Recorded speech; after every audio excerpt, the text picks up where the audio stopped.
Hello, hello. This is Christina Barn. You're watching Black Tea News.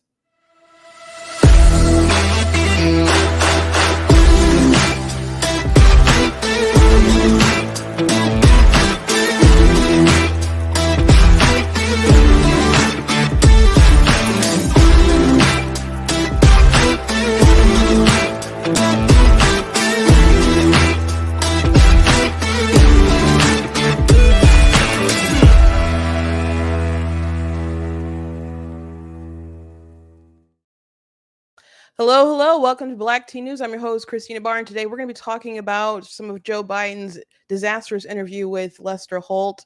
Really, probably just mainly the point that really ticked me off the most.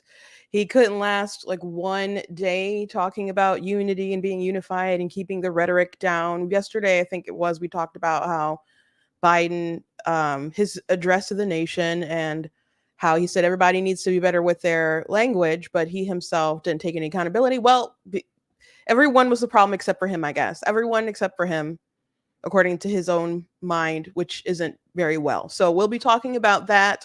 Also, there's controversy about the GOP convention last night. Some speakers like Amber Rose and the Teamsters, and there was a prayer where, someone said a prayer to a non-Christian God, so folks are upset. So I'm gonna share my thoughts about those things, and also just a lot of shocking news coming out about the Secret Service, which I guess Joe Biden also was unaware that the head of Secret Service was a woman, according to his interview with Lester Holt. But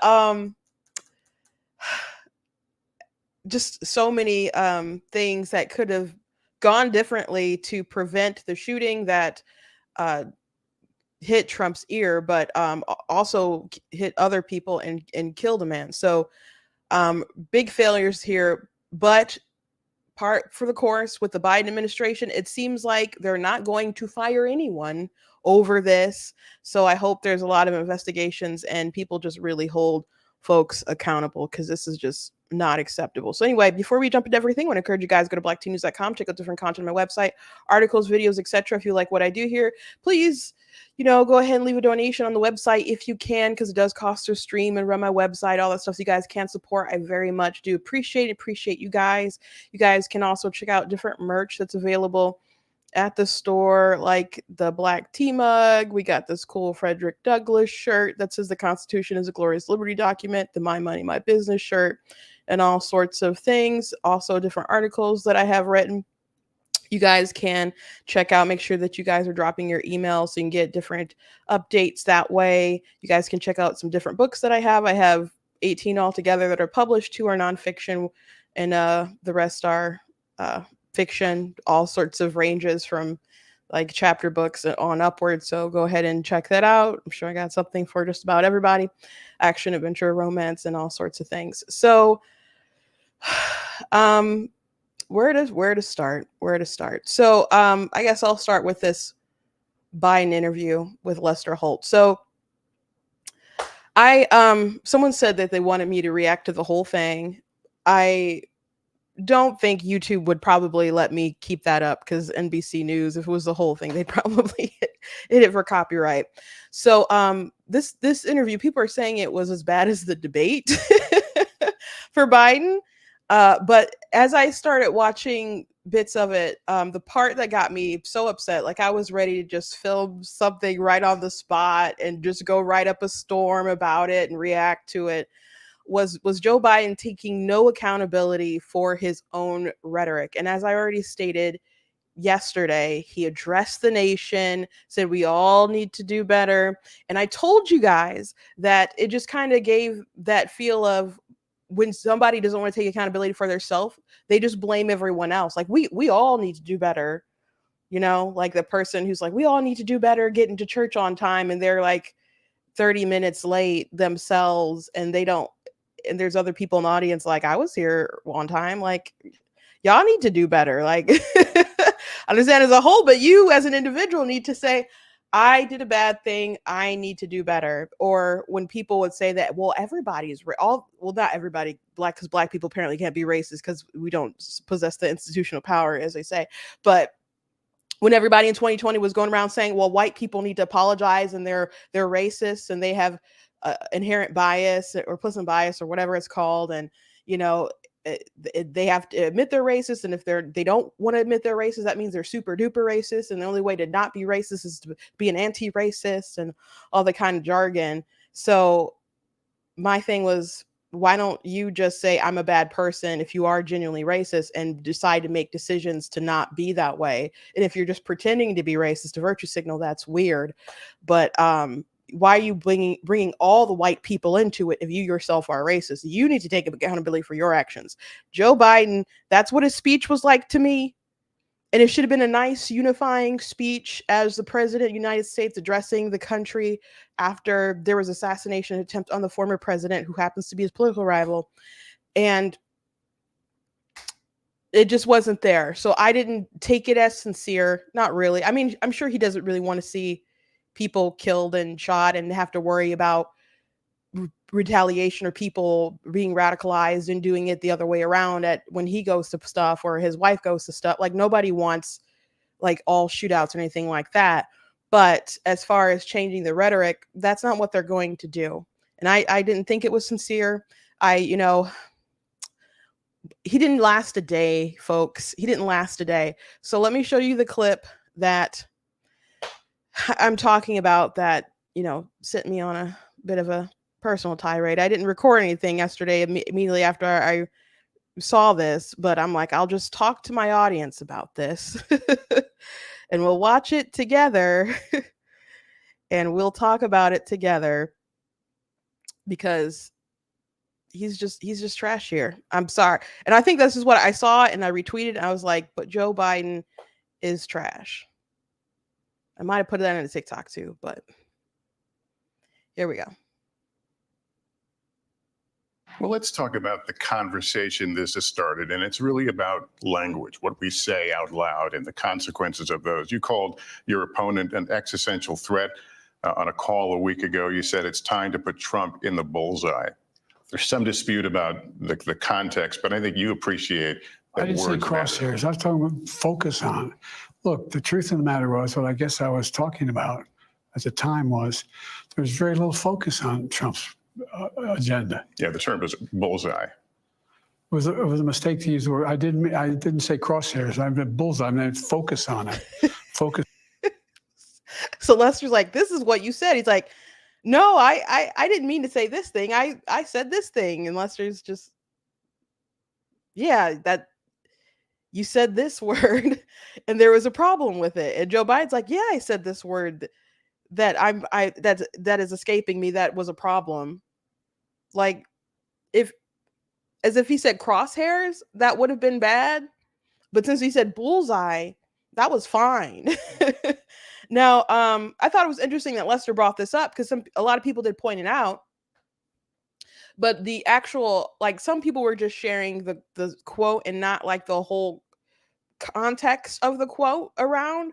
So if you see the whole context of it, you would know that he wasn't saying people need to go out and shoot Donald Trump. Like, that wasn't the meaning of his statement. So now, if he was a conservative, there'd probably be all these ads out there now because that's how just they operate. Because basically that's what Joe Biden and the Democrats have done to Trump. They're going to talk about that. But that is so bizarre that it seems to that he thinks that bullseye is a fine thing to say. But if it was crosshairs, then that would have been bad. So he's just not tracking. He's just not tracking. And Lester tried to help him here. And then he just repeated the thing that was wrong before. Now, I'm sure his people must have prepped him about this phrase that people were saying, that it probably would have come up in the interview. And he's still not tracking. He's still confused. So let's keep watching. Focus on what he's doing. Focus on his policies. Focus on the number of lies he told in the debate. Focus. I mean, there's a whole range of things that, look, I'm not the guy that said I want to be a dictator on day one. I'm not the guy that refused to accept the outcome of the election. I'm not the guy who said that won't accept the outcome of this election automatically. You can't only love your country when you win. And so the focus was on what he's saying. And I mean, the idea. But have you taken Okay, before they get to the next part here, he said the dictator on day one. Now, we've talked about that before. Trump did say that line, he'll be dictator on day one. That was a joke, and a joke that he probably shouldn't have said because of how people would say whatever about it. So, I wouldn't have made the joke, but he made the joke, but it was a joke. But it was referring to how he was going to act on immigration. Now, and he meant just doing executive orders. Like he was going to immediately start implementing things the way that Joe Biden immediately started implementing things. But he said on day one, and he was talking about the border. So people understand that context if they care to understand the context. And I think people can understand the context of the bullseye comment if they want to understand the context. We can be fair to each other. We can be charitable to each other and genuinely try to understand each other's positions. And Joe Biden doesn't want to do that. He doesn't want to do that. Now, what I don't, I say I don't understand, but I do understand. That's just a phrase sometimes. I do understand why they lie all the time, but they don't have to lie all the time. They don't have to lie all the time. Like Joe Biden mentioned the dictator comment. That's not true. He's taking that way out of context. And they're going to talk about other things that Joe Biden's taken out of context too. But Trump not accepting the results of the election, that's something that he can talk about. And he can talk about how that influenced voters, that, enrage the people to come up that day, January 6th, and which led to that riot. And I don't, well, maybe they don't know to what effect that it's had, but like the people who followed along with the elector stuff and how their lives have been impacted. There's people who are still battling legally because they were charged with like defrauding the people or whatever in Michigan. So they're still going at it alone. So there's a lot of people who have been impacted by what they call the big lie, So if they wanted to just hound that point, they could hound that point. They don't need to lie about all the other stuff. They don't need to do it. But they want to do it because they don't think it's good enough. Now, it would be good enough if Biden wasn't a trash president. If Biden wasn't a trash president, then Trump probably wouldn't win. And I guess he still might not win, but it kind of looks like it's inevitable at this point. But we'll see. We'll see. But if Biden was just even a little bit better, there's a lot of people who would just bite the bullet and say, you know what, we can struggle through another little bit of Biden, but I don't want to go back to the mob. There's people who would like do that, but he's so bad, guys. So Trump should be up double digits how bad Biden is, but there's a lot of baggage that comes with Trump. And a lot of this was election stuff. It really annoys me how much people talk about, the pro-life stuff is dragging us down. And that's why we lost the midterms. I'm like, you guys don't think the election stuff didn't drag people down? Trump like literally will pick candidates who had no experience other than saying that he won the 2020 election. Like, you guys are saying that, okay, you're my Secretary of State candidate. Like, so that really bothers me. But yeah, Trump would be up double digits if not for January 6th and other stuff like that. So Biden's 32% approval rating, that is reflective on obviously his job as president. People don't like him. And if he was a little bit higher, maybe in the 40s or something, then maybe he could stumble around to some kind of win. But he just isn't there. And not only is he not there, he just sucks at his job. So that's why they have to lie, because they literally have to scare people to go to the polls. Like, there will no longer be a democracy if Trump wins. That's the only thing they got going for him. And unfortunately, there are people who buy into that sort of hysteria. But it's not true. And it's very beneath the dignity of his office to sit there and to lie the way that he does. Now, this is the next, getting to the next part that really, really ticked me off. Now, we've already had a lie about the dictator comment. The election stuff, you know, and there's people who are right on with Trump and say, hey, the election was stolen. But, you know, we'll just say disputed as far as this point, but he brought it up. He can use that as a talking point. That's fine. But he's already told a lie. But now he's about to get into some other lies. A step back and done a little soul searching on things that you may have said that could incite people who are not balanced. Well, I don't think, look, how do you talk about the threat to democracy, which is real, when a president says things like he says? Do you just not say anything because it may incite somebody? Look, I've not engaged in that rhetoric. Now, my opponent is engaged in that rhetoric. He talks about there'll be a bloodbath if he loses, talking about how he's going to forgive all the, actually, I guess, suspend the sentences of all those who were arrested and sentenced to go to jail because of what happened in the Capitol. I'm not out there making fun of, like, remember the picture of Donald Trump when Nancy Pelosi's husband was hit with a hammer, talking about, joking about it?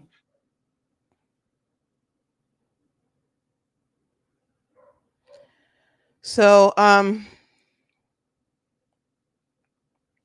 he also said something about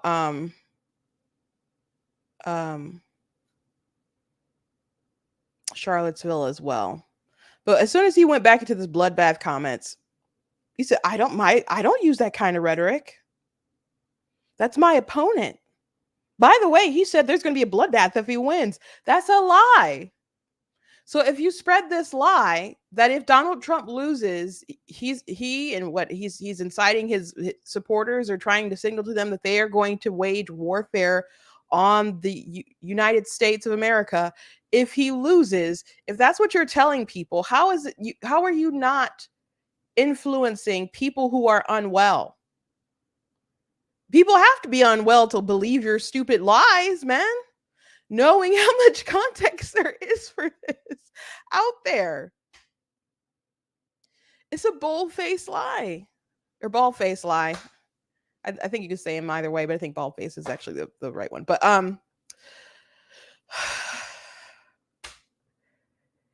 again, he is responsible for his rhetoric. He's responsible for what comes out of his mouth. He's responsible for his own lies, and he is continuously lying here. Now, again, he made a point about mocking Nancy Pelosi's husband. Trump did do that, and that was awful. And I said something about that at the time.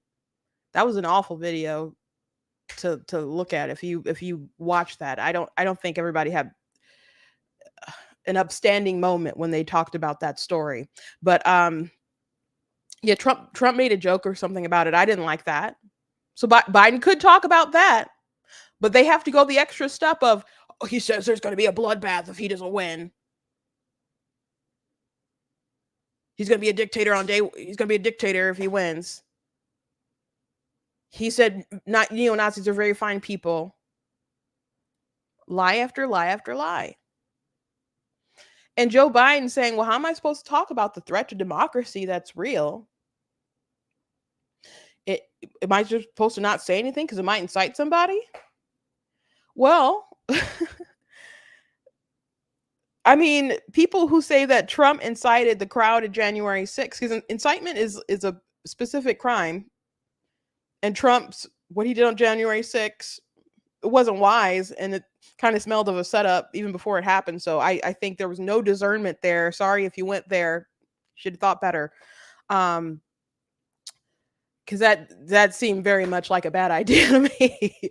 But so Trump can't say that people can march peacefully or gather for a rally or whatever, because that might lead people to incitement. He could make that same argument. And again, but the crazy comments that Biden makes doesn't justify someone doing what they're doing, but he is responsible for the poison that he puts in the atmosphere. Absolutely. Abso-freaking-lutely. He has done so much to damage the soul of the nation, as he keeps quoting. So again, not even a day, not even a freaking day. Trying to look at some of your comments. How about Slimeball Holt not calling Biden out on any of his lies? That is what got me the most out of this interview. Yeah, when he mentioned the Charlottesville thing, he could have been like, Mr. President, that is not true. He could have been like, Mr. President, that's not true. Like, because he could have pushed back on the bloodbath comments too, or the dictator comments. Why aren't these journalists doing that? Because he's repeated this a lot. I think the only time I've seen a reporter confront him, and granted, I don't watch Biden all the time, but the only time I saw someone confront him about his Charlottesville lie was some years ago, and it was someone from Breitbart, and he was out campaigning, I think 2020 or maybe something like that, but he was out, and somebody from might have been like the editor-in-chief or something went up to him and said, why do you keep repeating the Charlottesville lie? And I think he just kind of like ignored. He didn't ignore him, but he's just kind of like, huh? And I think repeated kind of the same stuff, if I'm not mistaken. But he certainly didn't take accountability for his lie. He didn't say, oops, you got me. But the point is that he knows he's not telling the truth. Unless his mind is so gone that he's so deranged that he'll just, believe whatever he tells in his mind. He just rewrites it. Maybe he actually does believe that he participated in the civil rights movement. He's told the lie so many times.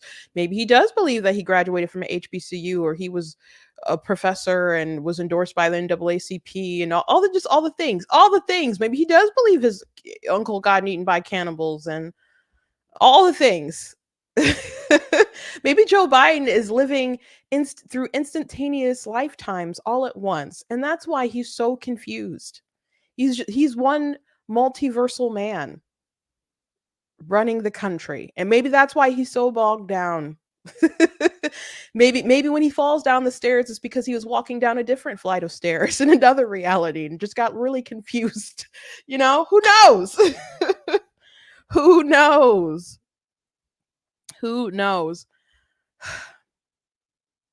So there was another, I don't have the clip pulled up, but he was asked about the Secret Service, and let me see if I can find it real quick. But he was asked about the Secret Service.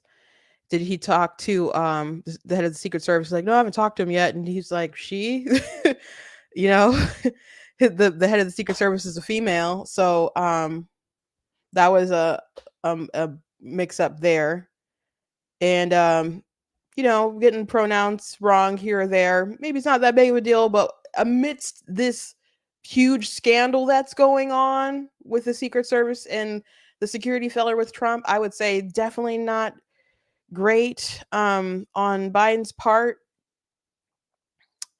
They mentioned a little bit about, he was asked about doing another debate, and he wasn't feeling it.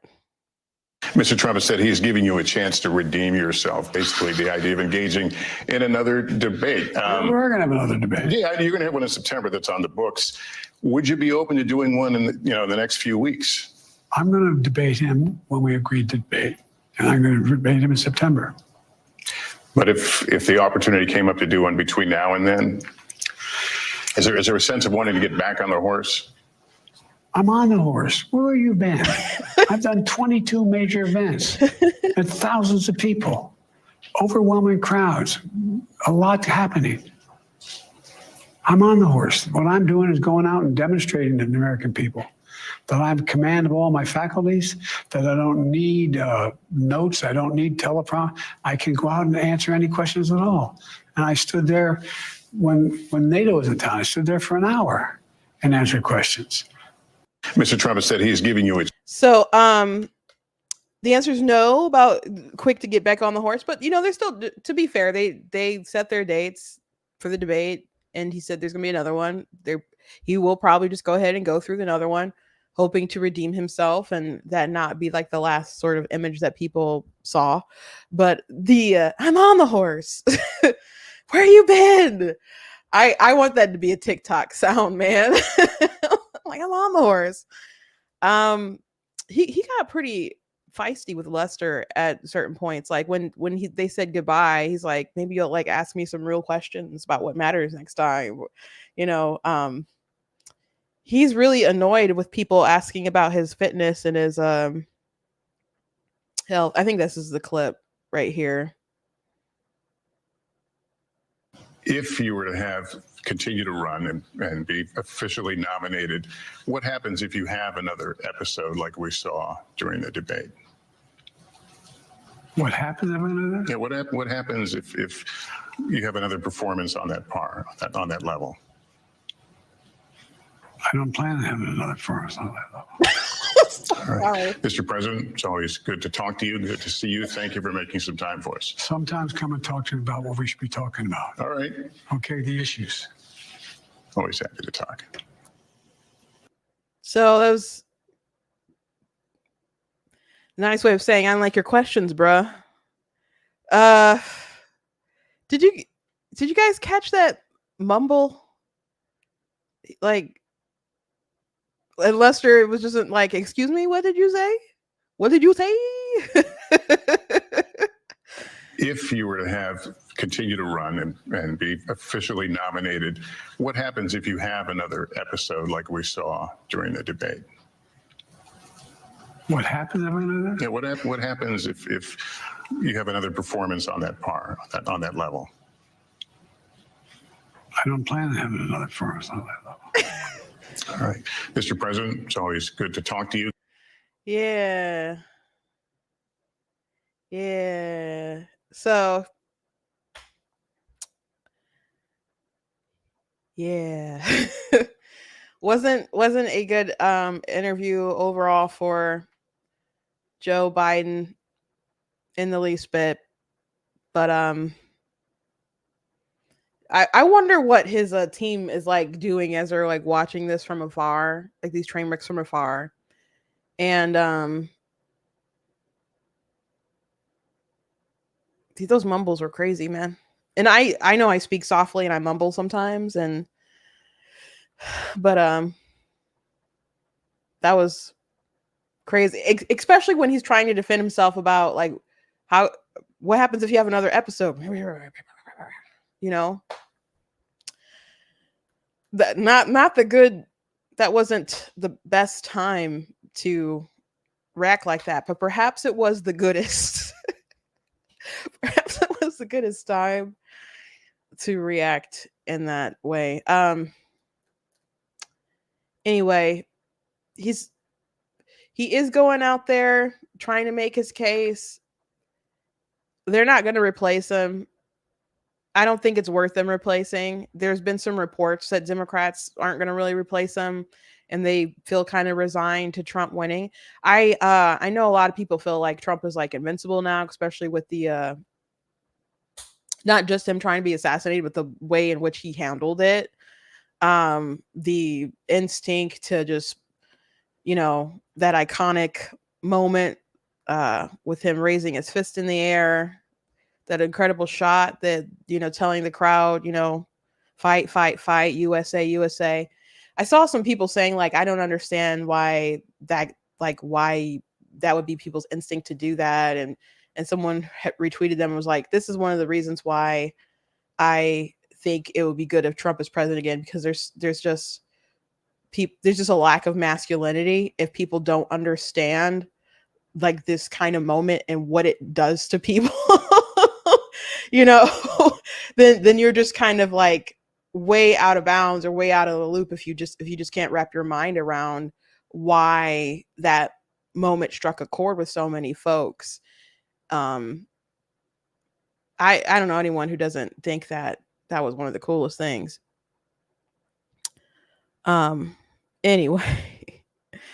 Anyway, Morning Joe, by the way, I told you guys yesterday that they get pulled from the air, and the maybe it was the unofficial sort of reasons why they got pulled, but what people were reporting is that there's crazy people on Morning Joe, essentially from the 1 to 25, maybe get possible guests who could say some pretty insensitive stuff about the assassination, they didn't want them to say anything, so they pulled them on Monday. And so Joe and Mika were on today, and so they had an explanation that was kind of bizarre. And so I don't know if they were told that they weren't going to have a show that day and they were just streaming a feed, or if this is just kind of their excuse. But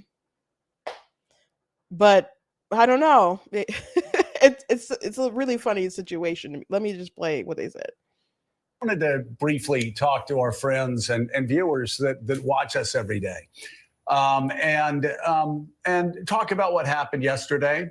We were told in no uncertain terms on Sunday evening that there was going to be one news feed across all NBC News channels yesterday.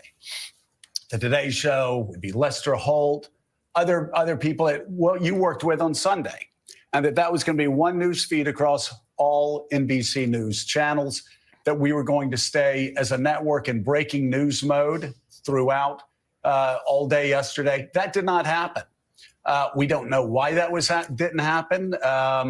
Our team was not given a good answer as to why that didn't happen, but it didn't happen. We were also told it was going to happen throughout the day. And I guess after there was such a strong blowback about yesterday morning, I guess they changed their plans. And so those plans changed as well. So it didn't. We've talked about it off the air. We'll talk about it on the air because we talk about everything on the air. We were very surprised. We were very disappointed. And if we had known that there wasn't going to be the one news feed from NBC News across all NBC News channels, Willie, we obviously would have been in yesterday morning. Yeah, I was here up early on Sunday morning with NBC's coverage. Savannah and I led the coverage. So we don't need to play this whole thing, but to me it sounds like NBC News was like, we cannot have these crazy people from MSNBC on Morning Joe say all of this garbage after Trump got shot. It's just going to be too heated. These people are too deranged. So let's trick them into not coming into work. We're just going to tell them that we're just going to play the feed straight from NBC News and tell them not to show up to work. And that'll be that. That'll be that. And so they apparently didn't show up to work. And that's what they're saying. That was the plan, and they're like, oh, they changed their mind all of a sudden about it, and so they end it with, next time when they say that there's just going to be a feed coming from NBC, we'll be in the studio. So not going to work again, huh? So maybe that's their cover. Maybe that's just the cover that they're saying, so they don't have to say, yeah, it's because we're all deranged and they didn't want us to embarrass our bosses. But it's such a funny prank, man. But those are like the reports going around that's why the Morning Joe wasn't going to be on the air, and for good reason. But that should really wake people up to the absurdity of their network, of their guests, of their hosts. They're deranged, both of them. Joe might be more deranged than Mika. I don't know. Trump has broken both of their brains. So it's just hysterical to me that they had to do that. They had to trick them into not coming to work. That's one of the funniest things on the news I've ever heard.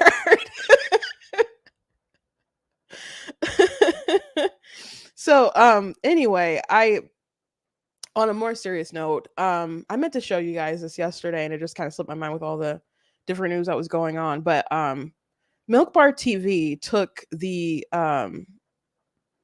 spliced some footage together of the shooting to time it. And from the point of where people start notifying, like, hey, there's someone like on the roof or whatever, to the actual shot, it's like I think 2 whole minutes, I think. So I'm gonna go ahead and play this. Just, I'm sure that you guys have seen this footage before. Just a little warning again, because obviously people would find it very disturbing, but just wanted to give you a heads up. But kudos to them for, singing this up so we can just kind of understand what was going on.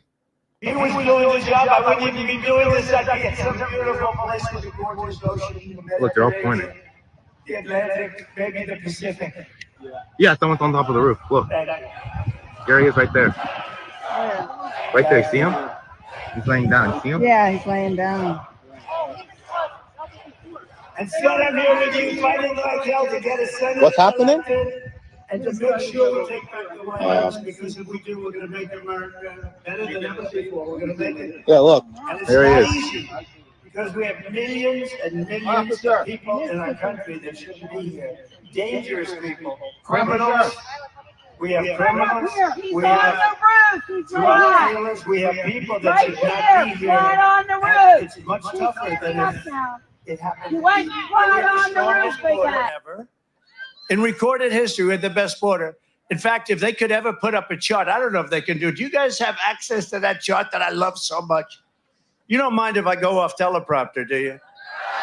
Because these teleprompters are so damn boring. I try and explain that. Oh, there's it. Wow. You guys are doing it. They're getting better with time. My guys, take a look at that chart. Take a look at the arrow on the bottom. See the big red arrow, right?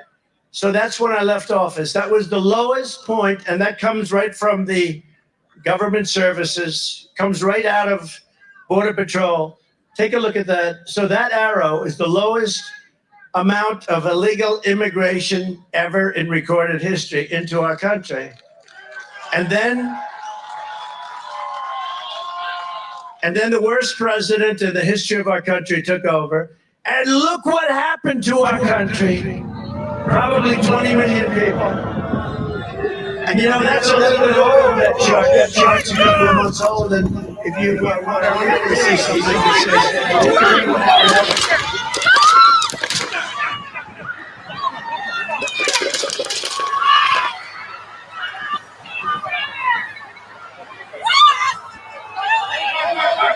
Hope he's turning this way. Be careful, guys.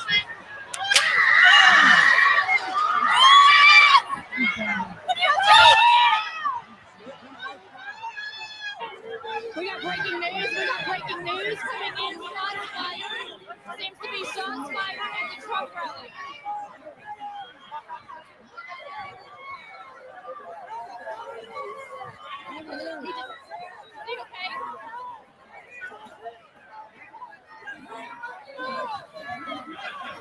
Need to go live right now.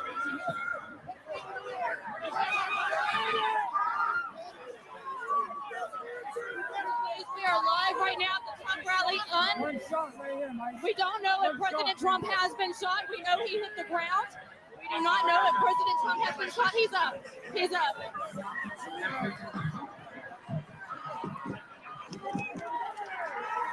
Shots are still continuing to be fired. He's giving a thumbs up, everybody. He's giving a thumbs up.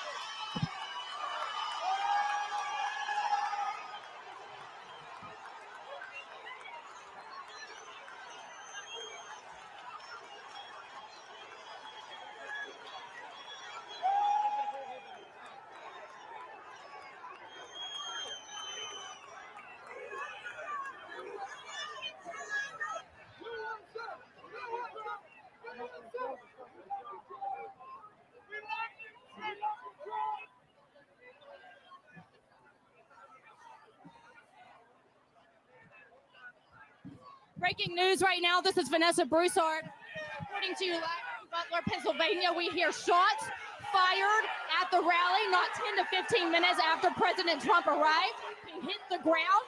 Unheard of yet if he has been hit by gunfire. Secret Service quickly erupted. You can see the guy there. down. The snipers on the building behind the.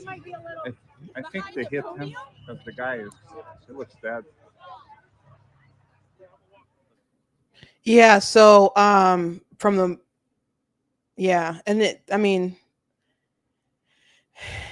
and there are reports that people kind of knew even longer than that. So this is crazy. and there was a comment that really alarmed people the other day. Trump assassination attempt. Secret Service director faces new heat for sloped roof comment. The director of the Secret Service is facing blistering criticism. There's different news outlets that have reported this. I'm reading the Fox News one. The director of Secret Service is facing blistering criticism Tuesday after claiming during an interview that personnel were not positioned on top of the building where the Trump rally shooter opened fire because of a sloped roof. Despite images showing snipers set up on a sloped roof behind the former president's podium. U.S. Secret Service Director Kimberly Cheadle made the remark during an interview with ABC News in which she said the agency was aware of the security vulnerabilities presented by the building. Thomas Matthew Crooks took a sniper's position to aim at Trump. That building in particular has a sloped roof at its highest point. And so, there's a safety factor that would be considered there that we wouldn't want to put somebody up on a sloped roof. And so, the decision was made to secure the building from inside, she said. But critics on social media aren't having it, calling Cheadle's sloped roof comment a total BS excuse that defies believability. Our snipers used to set up on mountaintops in Afghanistan on the downslopes if need be, former Army Ranger and author Sean Parnell wrote on X, calling Cheadle's explanation a total BS excuse. I think Sean was there at the rally. The stupidity of this statement explains so much of why bleep hit the fan that day. Absolute incompetence, he added. This sad excuse about defies believability.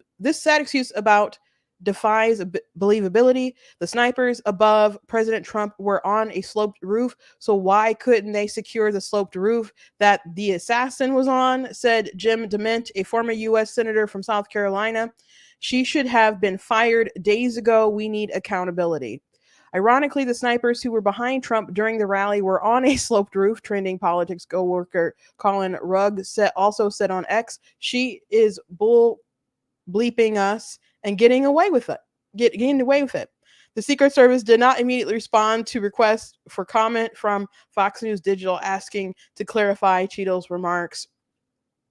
So I don't know how you come back from comments like that to say that we were aware of the danger, but the roof was sloped, so it's just a security danger.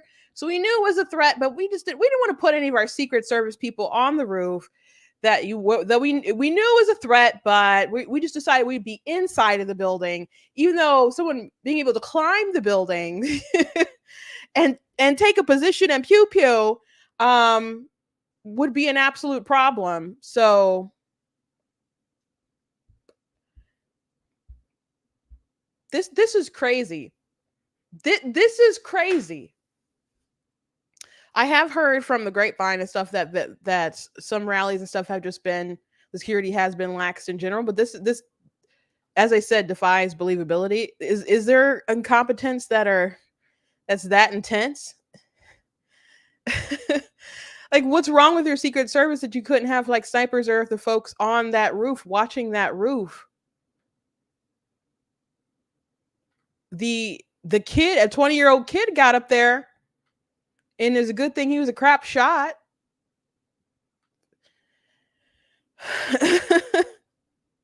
I don't know what to say about our government, guys. But they don't want any kind of accountability for this either. Mayorkas was asked about it, and he said that the head of the departments, they still have full confidence in her. So trying to find the clip of him saying that. Here we go. On that, does the president have confidence in the Secret Service director after Saturday's failures? I have 100% confidence in the director of the United States Secret Service. I have 100% confidence in the United States Secret Service. And what you saw on stage on Saturday with respect to individuals putting their own lives at risk for the protection of another is exactly what the American public should see every single day. It is what I indeed do. On that, does this is so stupid. First of all, Joe Biden, how could she have Joe Biden's full confidence when Joe Biden doesn't even know the head is a woman? Okay. I recall, maybe you guys recall when there were some Border Patrol agents on horses and they had split reins while they were riding their horses, chasing down some people who were coming across the border. And it started going viral, the images of them on the horses. And they were saying that the Border Patrol had whips and were whipping people. Now, I'm not much of a horse person, but that was always stupid. That was always stupid. And there was such backlash for it that Biden administration decided to investigate those Border Patrol agents. And even though it was always obvious that those weren't whips, and it's just easier for them to travel on horses in that area, so that's why they use them. I think they fired the horses because I did a skit about it when it happened. So they can do these bogus, stupid investigations to appease the woke mob when they have these stupid conspiracies about border agents whipping migrants with split reins. But there is a massive security failure when it comes to the former president of the United States, who is the front runner in the race to be president again, the chief political rival of the president. And heads aren't going to roll. There's not even a firm, well, we're going to make sure that we get to the bottom of this and hold someone accountable for the failures here. Because there's obvious failures. Like, we can respect people hovering on top of Trump and getting in front of him and protecting him and getting in his car and so on and taking down the sniper. We totally respect that. But there was failure here. And frankly, like the video snippets of like the girl who's having trouble putting her gun back on her holster and so on, it's not filling us with enough confidence. And we know that the director, her goal was to make it 30% women. I don't want to entirely have to rag on women, but they are smaller and weaker. And Trump is a big guy. Like, you're not going to find a ton of agents who are even big enough to really cover him anyway, because he is a big guy. When my sister took a picture with him, and she sent it to my dad, and he was like, the first thing he asked was, how tall were your heels? Because she's about 5. I guess we're about 5'8", because we're about the same height. So and she had like 5-inch heels on, and Trump's still taller. So he's a big guy. But I read some reports and stuff, that there's folks not quite hitting goals that you'd want them to hit, but they want to make sure that they get the diversity numbers in. So I don't know how much all that is true, but the sloped roof comment, the incompetence starts from the top and trickles down. They always talk about trickle down economics. What about this trickle down incompetence from the Biden administration? Because it really does start from the top and it permeates everyone else in the administration. Which, by the way, trickle down economics is just a slur of like supply side economics. If you're a serious person talking about economics, you wouldn't call it trickle down, you call it supply side. But anyway, I know Congress is going to be looking into it and do an investigation, but the investigation is important, but it's very important that people are held accountable and replaced. And Joe Biden didn't do anything after the Afghanistan failure. Nope. They didn't even like pin it on anyone. Like there was no accountability for that.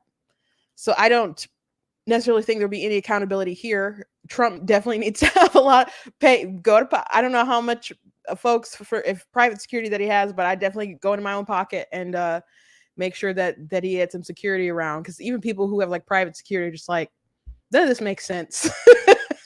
None of this makes sense. So anyway, let's move on. Let's talk about this GOP convention. So there's a lot of controversy, particularly about well, there was a Teamster that spoke, and I guess it was a little awkward, talking about corporate welfare and all that stuff, and in a room of Republicans just kind of watching. I know Trump wants to win the blue collar. Well, he won a lot of blue collar votes, so I don't think they need to go more toward any sort of union direction. And I don't think at the end of the day, I heard they were maybe going to speak at both conventions, so I'm not sure if that's an endorsement or not, or he just came to give a speech and have people listen. So, and that's just Trump courting them, hoping that they'll endorse. But there's definitely a good reason for people to consider Trump and his economic policies versus Biden's economic policies. But those unions are, strong arm Democrat. But the economic policies of the Republican Party are, kind of gone are the days of the Tea Party and the talks of the fiscal responsibility, and much of it is like the populist sort of, opinions. And so a lot of times when people talk about folks coming in across the border and taking resources, there's conversations like, no, those should be for our own people. And instead of like conversations like, well, we kind of need to be more responsible about our spending in general, because we're in a lot of debt that we're apparently never going to be able to pay off, and we just push it off and punish our children, and we have no way of kind of getting back to baseline or whatever. But we don't have conversations about that. It's just kind of like, see what everyone can get from the government themselves. And there's not a lot of conversations about limiting the size and scope of government. There's talk about cutting regulations and, stuff like that, and getting rid of like the Department of Education. But we went through the platform together. And sometimes when I was reading some of the different pillars, I was like, that sounds like that might be an expansion. Like, I don't know how they're going to do that without expanding some more and here and so on. So I don't know. There was definitely some mixed signals from the crowd.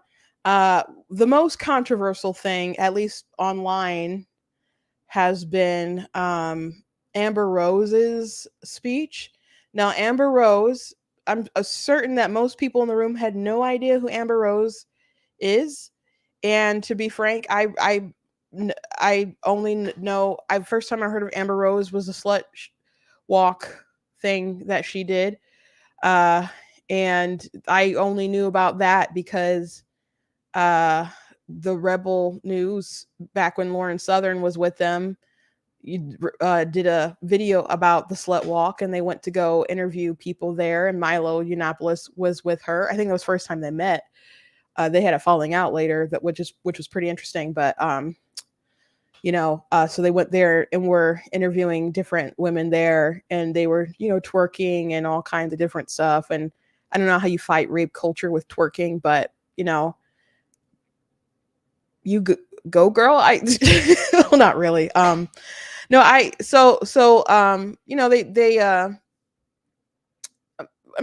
you go to their website and look at stuff. They have like some good goals listed there, but there's still an uplifting of depravity. So I just, not my scene, she's also, an atheist, but you could be an atheist and still, appreciate conservative values or be a Republican and so on. But Amber Rose, my younger sister is the one who like first told me that Amber Rose was supporting Trump, and she had read out loud the reasons why she's supporting Trump. And she had mentioned that, Trump's not really racist, do your research or whatever, but she also mentioned that he is very moderate on abortion. So she's very pro abortion herself. And here's a snippet of her talking about that issue a little bit, and Satanists and how it's good how they help women have abortions. I'm not a Satanist, though. And there is a distinction. Satanists are just, they're atheists as well, but they're just more political. Okay. They have like it's actually a very rational, logical religion. they help a lot of people, a lot of women to get abortions in southern states that, where they're illegal. I'm not a saint. So, she's, slept with a lot of rappers. She used to be with Kanye and stuff. So,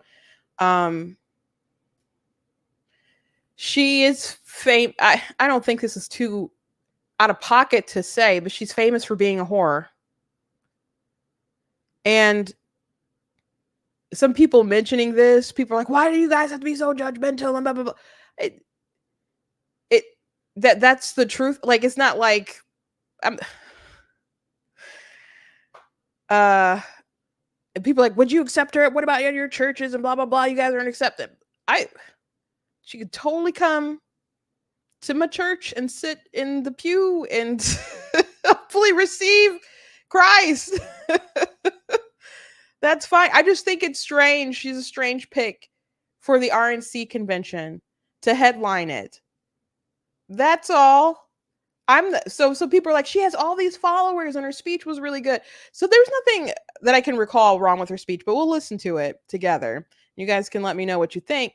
But I just still don't think that she's a great representative of where the party ought to be going and should be doing. And if she is, I think that, red flags, that's so I understand that they're trying to reach a different audience that she reaches. They're not trying to reach me with this speech here. They're definitely not trying to reach me through having Amber Rose be the spokesperson here. And I think lots of folks like me scratch our heads or tilt our heads and say it's really off-putting, actually. But the speech was fine. However, there are a lot of people who could have given the same speech. It didn't have to be her. But I understand why it is her, because she's very famous. She's Black. And she said she's pro-Trump. And she posts like MAGA thirst traps with like nothing on except maybe like a thong or something and a MAGA hat, looking toward the back or whatever. So I'm sure she maybe probably likes Trump a lot, but a lot of people use him as a grift as well. So the issue is that people can have like trash policy, even like legislatively, vote on things that aren't very conservative and still be like, but I really like Trump and Trump is great, and sing his praises, and they'll just kind of rise in the levels because you just have to say nice things about Trump, and he's like, that's great. That's happened time and time again. But let's actually hear her speech. My name is Amber Rose.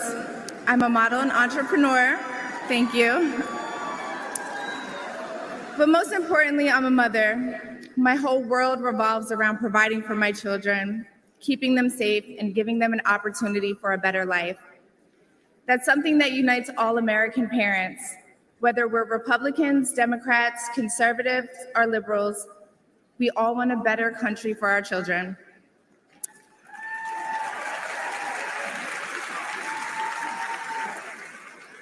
But I'm here tonight to tell you, no matter your political background, that the best chance we have to give our babies a better life is to elect Donald Trump president of the United States.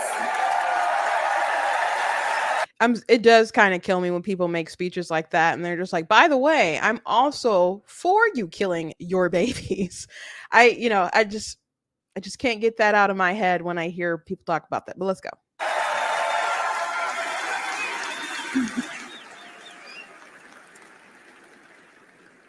Now, you may be wondering why I'm up here telling you this.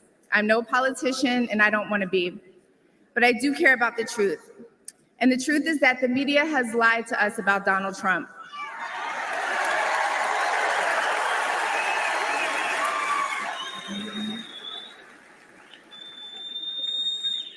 I know this because for a long time I believed those lies, so I'm here to set the record straight.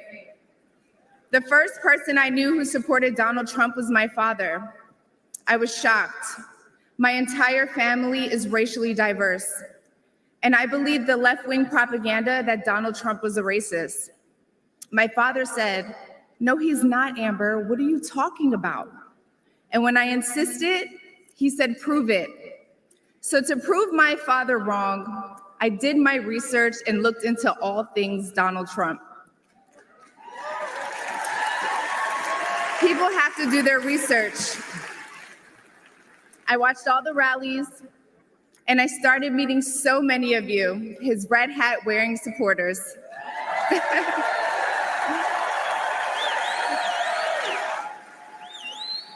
I realized Donald Trump and his supporters don't care if you're black, white, gay, or straight. It's all love.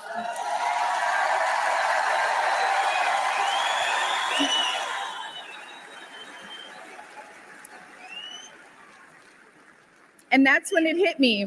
These are my people. This is where I belong.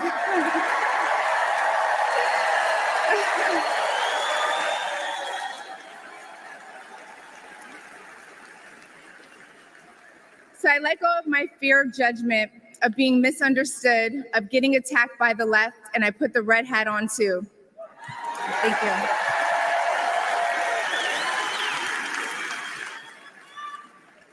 Love you too. I never felt more free and more love for my country than I do now.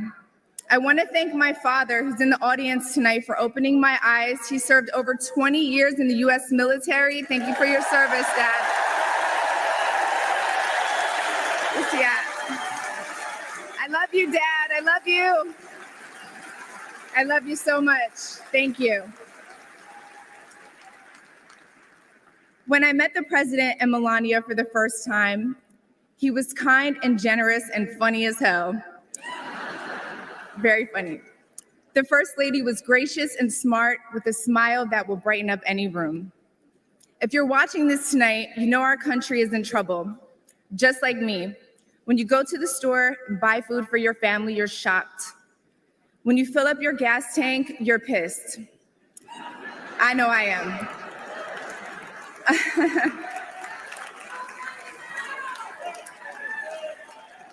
And when you turn on the news, you are just exhausted. Inflation is out of control. And you know in your heart it was not like this under Donald Trump.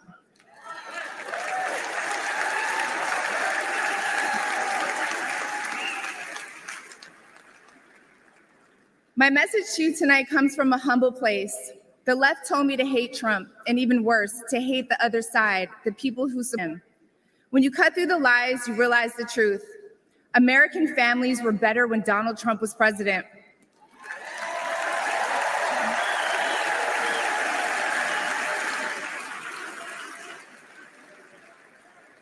We were safer, wealthier, and stronger. A vote for Donald Trump is a vote to put money back in our pockets and good food on our kids' plates. Yes. Or, as Trump would say, it's a vote to make America great again. Thank you so much. Thank you. So it's an okay speech. It was, really mid, I think, but to be, people are like her saying that her dad said, I think there was a portion maybe cut out because I think she said, "Go listen to your dad's." So they said this was full, but there were cuts. I was pretty sure she said, "Go listen to your dad," but yeah, it didn't have to be her giving a speech like that. Like my sister is the I think it's the urban engagement director, and she has an interesting story. It's not specifically a Trump story, but a story about our dad and how we all became well, as far as I've been politically active, I've been a Republican, but he used to be a Democrat, and when she was in school, she had a teacher. They had, and this was in an urban school. They gave like a test to see kind of where people align politically, and the kids in the classroom found out that most of them were conservatives. And so she went home and said, "Dad, like I'm a conservative." He's like, "What?" And she's like, "Dad, you are too." So, after just looking at the facts and stuff, I wasn't really that hard to convince him because he didn't really love the Democrats at the point anyway. But he just kind of needed that aha wake up moment. And so actually, when I was at the Michigan Republican Party, I did like a little series when I just recorded people talking about their conversion stories for when they, decided to become a Republican. So her story isn't, unique. Again, it didn't really have to be heard and go deep into the details of how families were better. I mean, she said money, there's more money and food and stuff, and people just kind of accept that and feel that intuitively and whatever. So I mean, it's not like there were graphs and statistics, and so it was okay speech. I'm sorry, I could have done without it though. Is it worth her platforming folks like her? I didn't like it, guys. And if that makes me stuffy, it just makes me stuffy. But and Mike Cernovich said, well, if they had asked Joe Rogan to speak at convention, he's pro-choice and he's pro-weed and he's pro-gay marriage, people would have been like, oh, this is so base. And Joe Rogan has been known as a free speech advocate, and I probably wouldn't invite Joe Rogan wouldn't be my first choice at a Republican convention anyway. But if someone did invite Joe Rogan, who has the largest podcast in the world, he is someone that talks to people across the aisle for a very long time, who has, left-leaning views, but by the left's standards today, maybe they're more moderate, but he just likes to engage in dialogue and stuff. But I see more legitimacy in him having a seat at the table talking about the stuff than Amber Rose, because at the end of the day, when you say we have a big tent party and people are welcome, but the ideas and the values that we have, though, that's not what should be so diverse. Like, diverse sorts of people can come under and unite under shared values. But if we kind of toss out certain values to attract other people, then we just lose the other values that we espoused. Like, if we have to get rid of protecting life or believing that all human beings deserve equal protection in order to attract more people, I think that's a huge problem. And we've lost sight of our values. So I don't know what the Republican Party is other than a Trump club. Because we've gone away with a lot of things. They got rid of a lot of the pro Second Amendment stuff in the platform. The platform is now pro-choice. It has policies that aren't very fiscally responsible in it. And which, don't get me wrong, I never expected the man who pees in golden toilets to be fiscally responsible. So we're just a long way from home, I think. I think we just are. And I find that concerning. And I see so much resentment. Like, people are mad at these evangelicals for saying stuff, being mad about the abortion, being, upset about Amber Rose and so on. But I've seen people make comments like the evangelicals have been holding us back, holding the Republican Party back. I'm like, can you think that's even possible? Because like Newt Gingrich and Reagan and those folks building a coalition of evangelicals to really get behind and engage in the Republican Party is what really focused it and led to a lot of victories. So people, and by the way, evangelicals is why Trump rose, because he was like, okay, let me make some deals with these evangelicals. Okay, you want the Johnson Amendment removed or what? Okay, I'll address this, and I'm going to appoint these justices off this. I'll have a list. Let me release that early, and yeah, I'm going to stand for life and so on. And and at first when he came out, he kind of had abolitionist views because they were all mad at him because he said, you got to punish the women. They're like, well, how dare you? And so he had to revise it because he didn't know that you had the pro-life position is that you don't punish women for unaliving the children. So then he like kind of drew back that instinct and what he thought people wanted to hear and had to like revamp himself for like to be friendly to the pro-life groups and stuff. But the evangelicals are like, okay, let's partner with Trump here. We think we can make a deal with him. And Iowa, they crazy backed him. They crazy backed him and basically shot down any other sort of options, which, it was very clear that, like, DeSantis, for example, was espousing more kind of Christian ethics than Trump there, but folks were very comfortable with Trump and didn't give anyone a shot. And so he overwhelmingly won. So people saying that evangelicals are holding the party back. Now, there's some evangelicals who are upset now and are still maybe going to go ahead and support him despite being upset. And there's some who aren't going to support him. I don't know if it's going to be enough to stop him from being elected, but being mad at people for having values is crazy. For sticking to their gun and values is crazy. Now, if you don't agree with those particular values, then I understand you people kind of being, side-eyed about it. But like, if you think a major human rights violation is going on, why wouldn't you be upset about it? Like, there's this mutual friend of mine. He's like, it's a states' rights issue. I was going back and forth with him today. As soon as I get done talking to you guys, I'm going to finish my conversation. He said it's a states' rights issue. And I said, slavery used to be a states' rights issue. And he's like, it's a fact that it's a states' rights issue. I said, it's a fact that people address slavery as a states' rights issue. And I said, why do you believe that certain human beings should be denied their unalienable rights based on descriptive characteristics? And then he accused me. He's like, you're trying to draw and race like a woke leftist.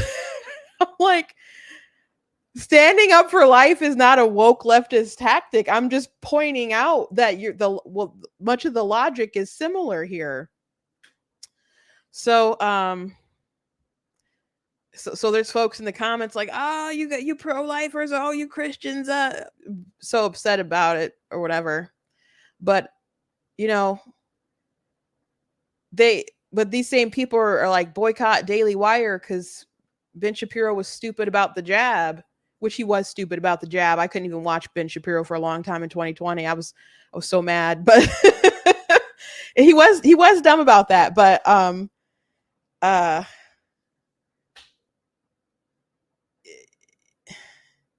but they're saying boycott these conservatives while at the same time being mad at conservatives for being upset that people aren't conserving conservatism. It's really wild to me. Anyway, I do want to show you guys a little bit of Trump's introduction.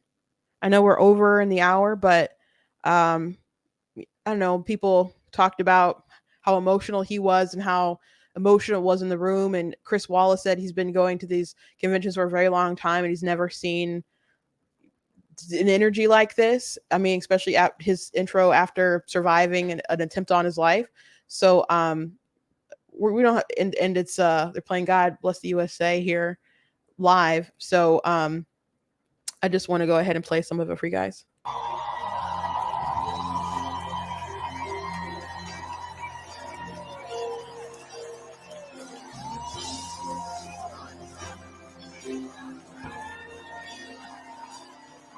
If tomorrow all the things were born, I'd worked for all my life, and I had to start again, just my children and my wife.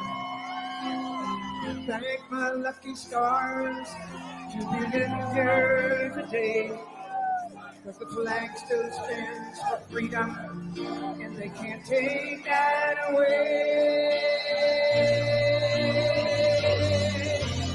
Proud to be an American, where at least I know I'm free. Not going to forget the men who died, who gave that right to me. And I gladly stand up next to you and defend her still today. 'Cause there ain't no doubt I love this land. Sing it! God bless the USA.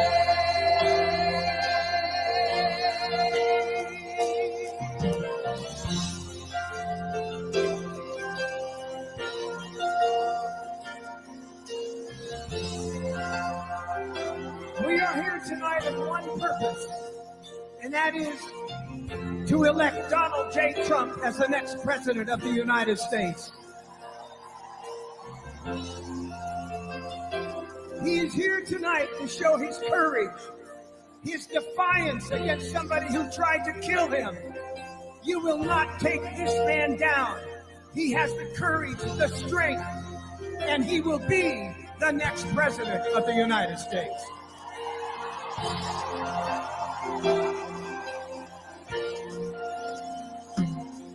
From the lakes of Minnesota to the hills of Tennessee, across the plains of Texas, from sea to shining sea. Ladies and gentlemen, the 45th President of the United States and soon to be the 47th President of the United States, please welcome Donald J. Trump.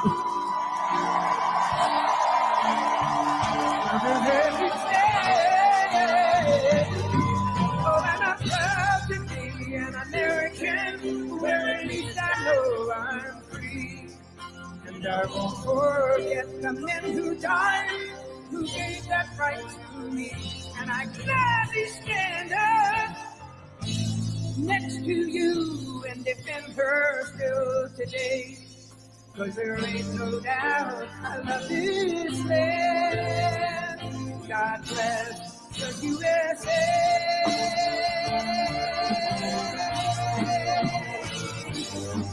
Oh, and I'm proud to be an American, where at least I know I'm free.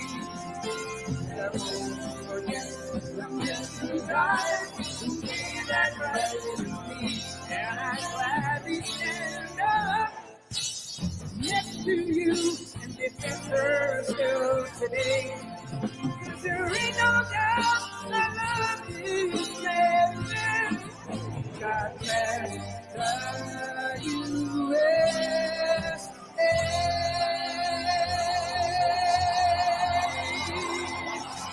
Mr. President.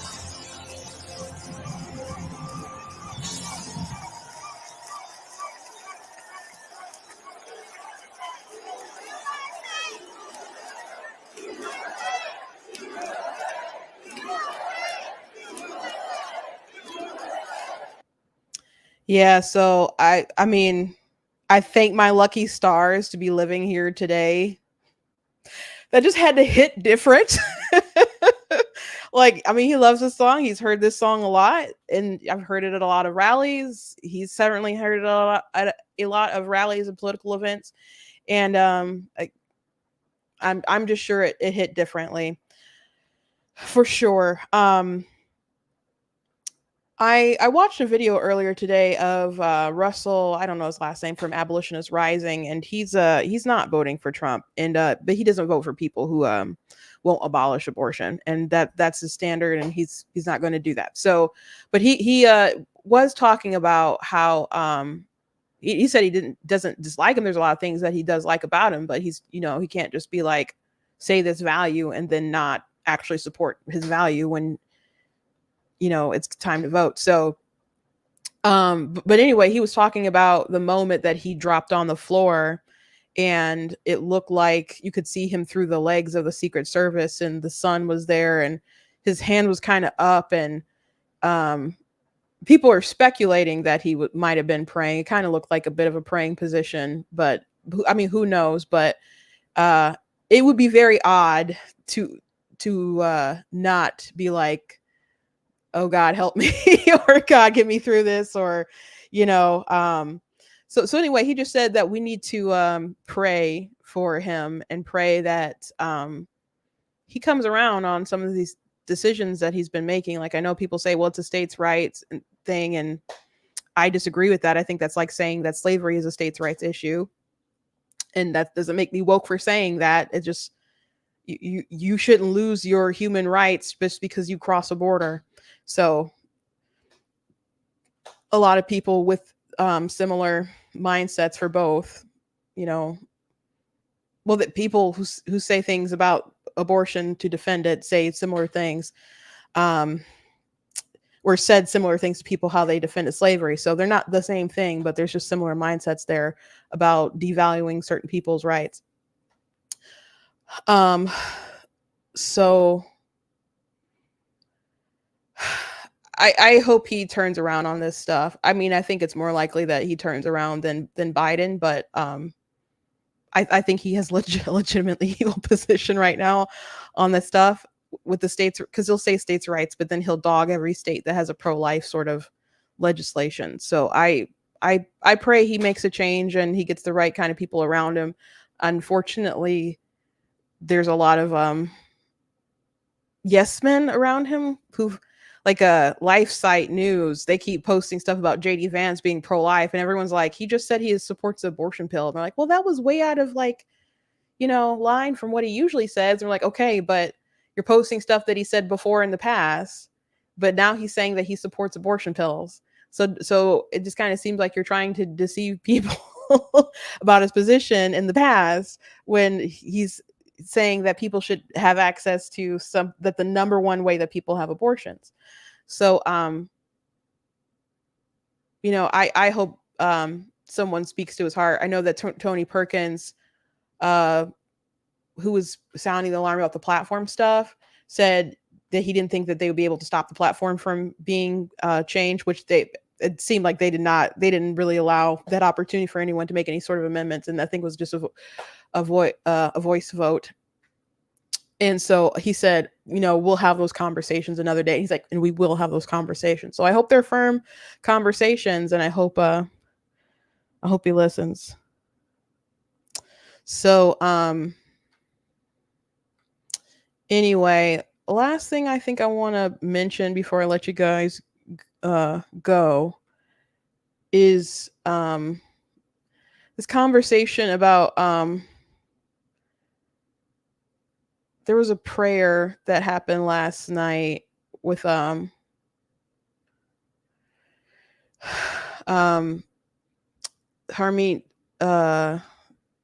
Dillons, or I think that's her name, who she ran against Rana for chair, and she said a prayer in her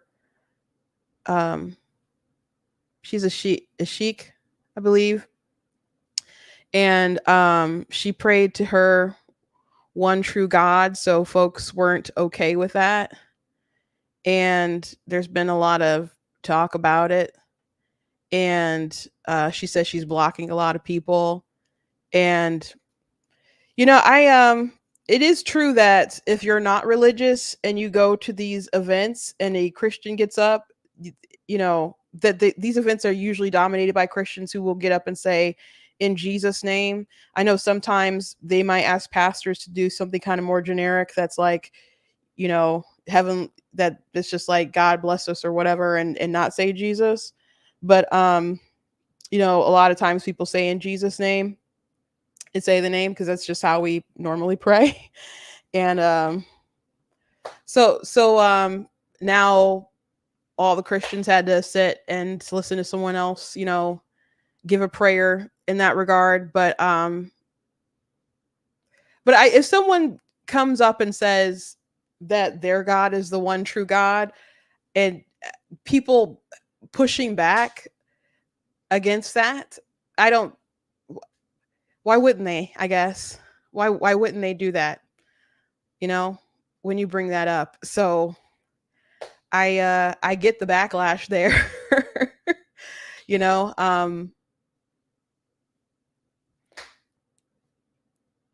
They know their people.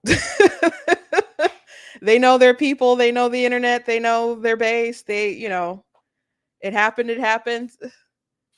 But if I say something about Jesus and there's a Muslim in my comments, they may say something about like, oh, he was a great prophet or something. But if I say something about Jesus being God, and they might say something in the comments about, that's blasphemy or that's wrong or whatever, and we might go back and forth. Like, people defend their faith when they hear something that is contradictory. And so I saw someone say that it wasn't Christian how some people were reacting because Jesus accepted everybody. I said, Jesus allows everyone to receive him. Sure. I'm like, but he did say he's the only way. So people pushing back against that, I get it. And I understand it doesn't make the most likable people on the internet, but I get it, I get it. When Vivek was going around saying God is real, God is, like is his number one thing. There were some people who thought he meant like the Christian God, and someone on my Facebook was like, he's a nice Christian man. I'm like, he's literally not Christian. But people will go into his comments, including myself, and be like, not yours, dude. Like, we don't, but everyone has the right to the freedom to practice what they want to practice, but everyone has the freedom to defend their faith and push back. Christianity is not a tolerant religion, and neither are a lot of the other ones. So somebody's got to be wrong. We're not all right. Somebody's got to be wrong. So we're going to have conflict when that comes up in spaces. So, Pete Buttigieg once said that the reason why Democrats don't talk about faith so much is because they're trying to respect all faiths. Now, that wasn't true, but I think the reason why they're just not very respectful of I think Christian views in general. And I actually did a video on that on my YouTube page some time ago when he said that in the 2020, because I think that's when he said it, around that time. But I mean, I guess there's kind of a point there that you can try to make it as milk toast with the God stuff as much as possible, but you just can't be in a room full of Christian, and some of them were bowing their head. I don't know if they thought it was happening. Daryl Scott said, I don't care where you are, I'm not bowing my head for some false god or so. I think that's what he said. Daryl Scott said, Daryl Scott is a good friend of Donald Trump's. He has a church in Ohio. I'm not bowing my head and closing my eyes to a fictional pagan deity. I don't care where I am or who's praying. So those are some of the comments going around. If you do it, you just got to be ready for it. You just got to be ready for people to defend their faith and push or whatever. It's just the truth. It's just the truth. So anyway, someone said Trump continues to alienate his base. I don't know. I don't know how many people feel alienated. I mean, they may be upset, but as they told them when they pushed through their platform, they were saying, where else are you going to go? It's kind of like they're daring them. So I don't, at the end of the day, I don't know how many people are not going to vote over this stuff, but I don't know how enthused people will be to like knock doors, make phone calls or whatever. So we'll see. Again, Biden is so bad that at the end of the day, people don't want to be president. So as long as it remains a referendum on him, things aren't going to go great for him. But we'll see. We'll see. I thought Trump had it in the bag in 2020. Anyway, thank you guys for joining me today. Please go to blacktnews.com. Check out different content on my website, articles, videos, etc. Please check out different content on the site, different merch, and so on. I really appreciate you guys, supporting in all those kinds of ways. You guys can check out different books that I have, like Slay Your Fear, How to Overcome the Spirit of Fear. Also, I have my book, Of Course, God is Blatantly Against Abortion. I encourage you guys to go ahead and check that out.